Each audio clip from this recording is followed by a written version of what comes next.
Hi everybody, I'm Jennifer, and I recently graduated from the Hockaday School. I'll be attending Harvard University in the fall. Today, I'm going to be talking about starting STEM early, but not STEM only. So without further ado, let's get started. First, a little bit about me. My main focus in STEM was math. I've been an active participant in math contests like the AMC, Amy, and Math Prize for Girls. I also began to take interest in computer science relatively recently. However, I had quite a few interests outside of STEM that I pursued in high school, including dance, clarinet, writing, and community service. Through it all, CIE has had a pretty big presence in my life ever since I was a child. I was a participant in a lot of the youth events like this very MathComp MathFun event and the speech contest. And by the time I got older, I continued to volunteer at these events. So it's really been a full circle moment for me that I'm able to be here with you all today. So while the previous slide showed the highlights of my journey thus far, the more important question to ask now is, how did I get here? Funnily enough, my STEM journey started right here at this MathComp MathFun event. And while I was initially just a first grader who was forced by her dad to attend the competition, it was here that I actually started to develop my interest in math. In school, I never really found math class very challenging.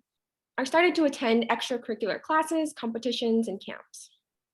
In middle school, I self-studied some of the Art of Problem Solving competition textbook series and began to compete in TMSCA, Math Counts, and the AMCA.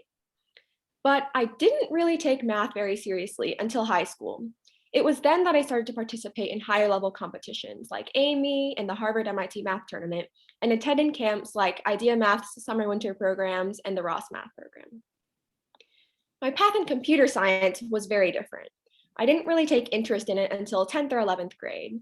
So within the last 2 years, I self-studied the AP Computer Science curriculum, trained for and participated in the USA Computing Olympiad, conducted research with a professor at UT Southwestern, and competed in NASA's App Development Challenge. I believe that developing interest in STEM early is the first step towards success in STEM. There are many ways this can happen. For example, games. While it sounds pretty insignificant, they actually had a pretty big impact in developing my own interest in STEM. Another great way is learning with others. Whether that means going to competitions with your friends, attending camps, or even just having a study group, learning in a collaborative setting is always exciting.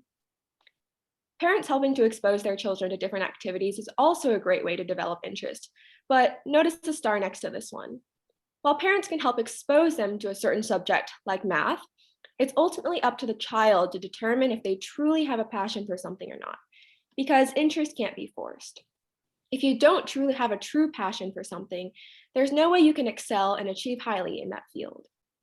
That being said, it's important to keep an open mind before making the decision that you don't like something.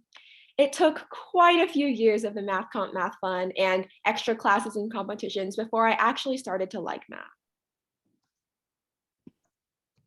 To try to generalize my journey into a course of action, I like to think about this journey as a pyramid, where you need a solid foundation in order to keep building upon it.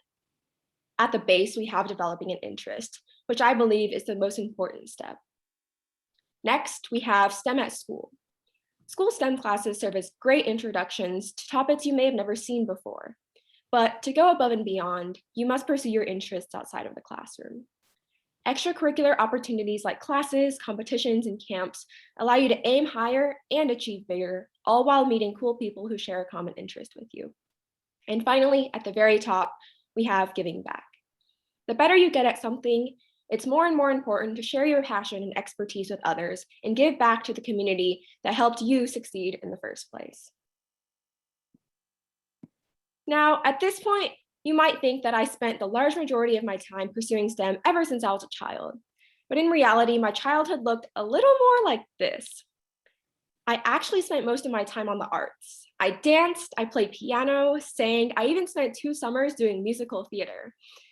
And while I quit most of these activities by the time I reached high school, they still laid the foundation for a lot of my interest in the humanities that I continue to pursue today, which leads me to my next slide.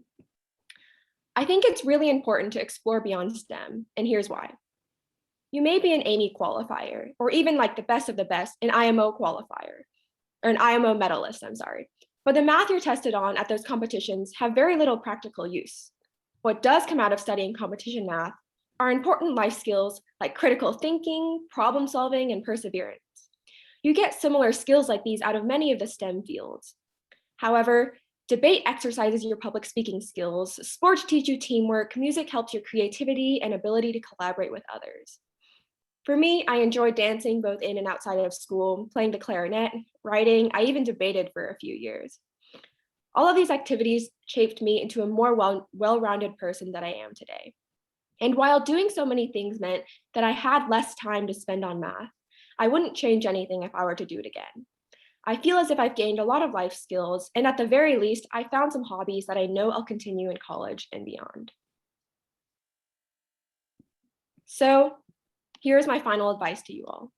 Number one, explore early. You want to find your passions early on so you have enough time to climb the pyramid that I described earlier.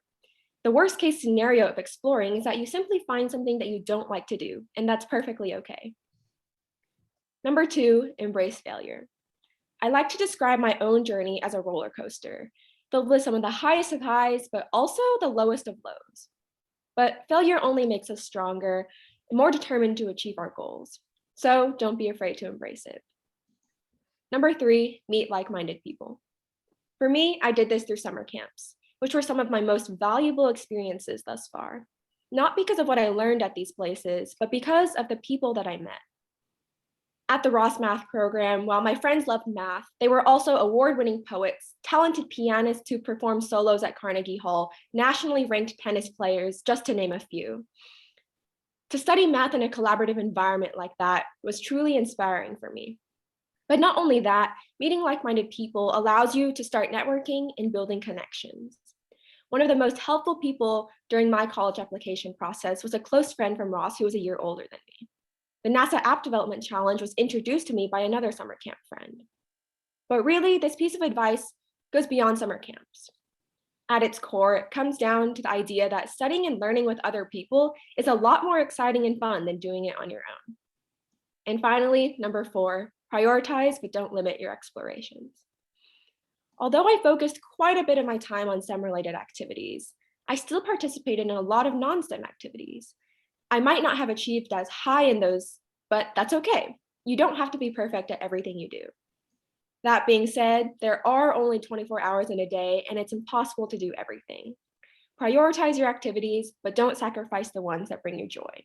In other words, start STEM early, but not STEM only. Thank you.